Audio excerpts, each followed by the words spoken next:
हमारे चैनल को अवश्य सब्सक्राइब करें और नए अपडेट्स सबसे पहले पाने के लिए इस बेल बटन को दबाना न भूलें। ओम भूर्भुवः स्वः तत्सवितुर्वरेण्यं भर्गो देवस्य धीमहि धियो यो नः प्रचोदयात्। ओम भूर्भुवः स्वः तत्सवितुर्वरेण्यं भर्गो देवस्य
मैंने जितनी बार चाल चली हर बार तू जीता।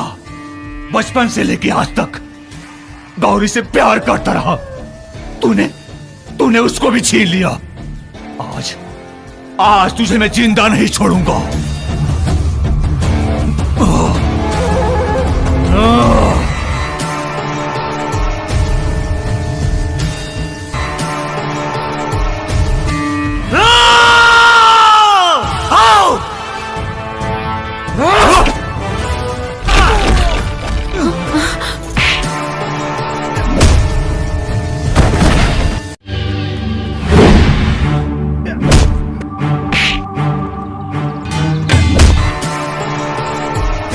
जैसा मौका पारी बात लागू होता।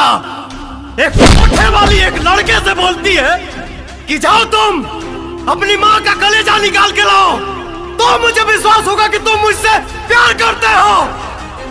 वो लड़का जाता है और अपनी माँ का कलेजा निकालता है। घर से बाहर निकलते वक्त जब लड़के को चौखट पे चोट लगता है तो माँ के कलेजे से आवाज निकलती है कि बेटा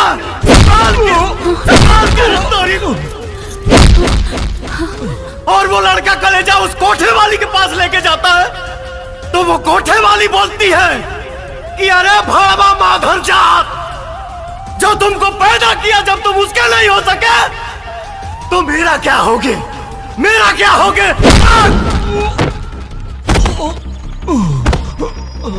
भैया हमको माफ कर दो, मुझसे बहुत बड़ी गलती हो गई।